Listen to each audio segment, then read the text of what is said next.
Combating diabetes through eating habits change is a family affair. Do you have diabetes, or do you have family members who have diabetes? If yes, this video is for you. Watch on. Would you agree with me that for people with diabetes to be able to successfully change their eating habits to better control and combat their diabetes, their family play a very important part? This is what I would like to talk about today on this episode of The Daily Dose.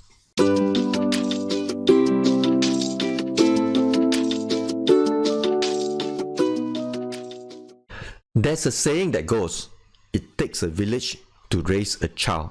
And from my experience coaching patients with diabetes to change their eating habits, it would at least take the entire family to change the eating habits of a person in their family with diabetes. Hey guys, welcome back to my channel. If you're new here, I am Dr. Chan.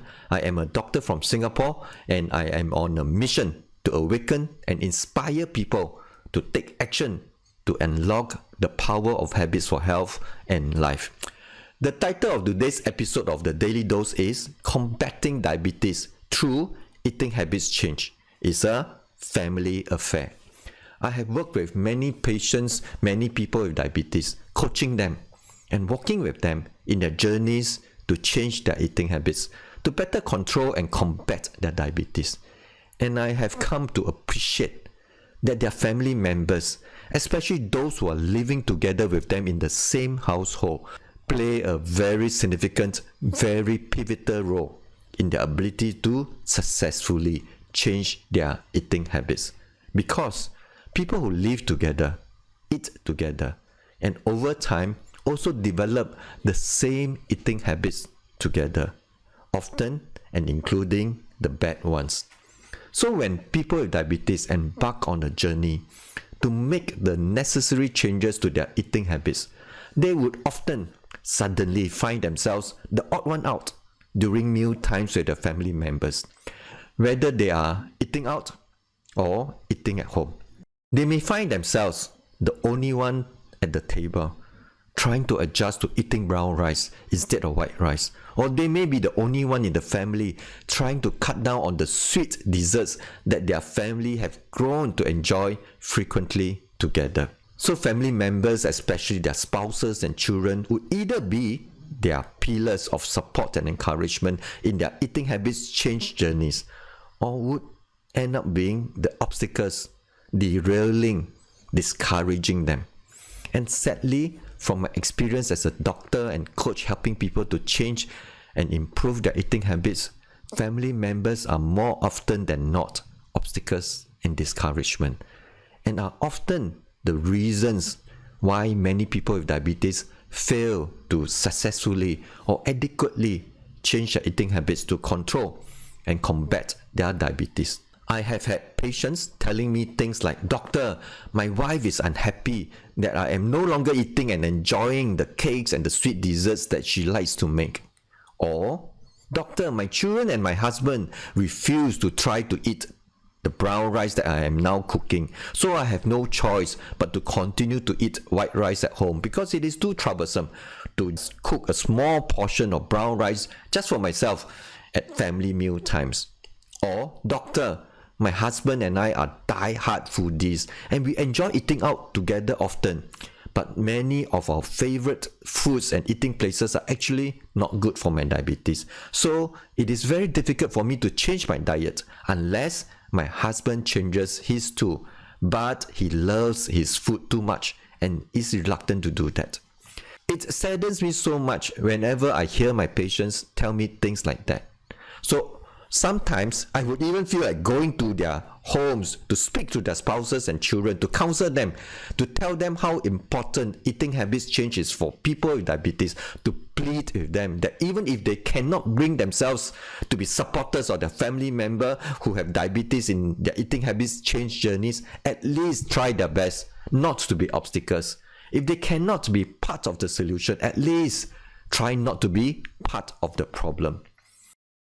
Of course, on the other hand, I sometimes do have patients telling me how supportive their spouses or children had been in their eating habits change, like cutting down on sugar intake or switching from white to brown rice as a family. or their family members making the effort to look out for new eating places that have foods that are more suitable for people with diabetes whenever they eat out together. But sadly, I do not hear this kind of happy stories of supportive family members as often as I would hear of frustrating stories of family members who are discouragement or worse still, obstacles to my patients when they attempt to change their eating habits to better control and combat their diabetes.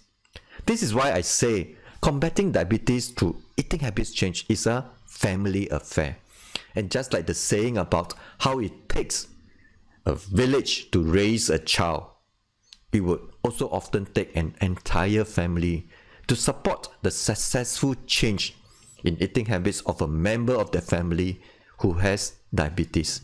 So to those of you who do not have diabetes but have family members who do, and who are attempting to change their eating habits to better control and combat their diabetes, I cannot emphasize enough the significant role that eating habits play in the health journeys, in the health outcomes of people with diabetes. So please do whatever you can, whatever you are willing and able to do to encourage and support your family member who has diabetes in his or her necessary eating habits change so as to better control their diabetes and ultimately successfully prevent and combat the many devastating complications of diabetes. And even if, for whatever reasons, you are not able to fully support your family member, at least be mindful enough not to be a discouragement or an obstacle in their eating habits change. Like I mentioned earlier, if you cannot be part of the solution, at least try not to be part of the problem. Combating diabetes through eating habits change truly is a family affair. Lifestyle habits and diabetes is a very big and important topic for people with diabetes. I have devoted many episodes of the Daily Dose show on this. If you have not watched the other videos I have made on lifestyle habits and diabetes, you can click on the link above to go to my lifestyle habits and diabetes playlist of videos. Also, if you like to be updated whenever I create and upload new videos, you can do so by subscribing to my YouTube channel by pressing the subscribe button below, or follow my Facebook page if you're watching this on Facebook. So that's all for this episode of the Daily Dose. I am Dr. Chan, and I am on a mission to awaken people to the power of habits. So till the next episode of the Daily Dose, take care and have a blessed day.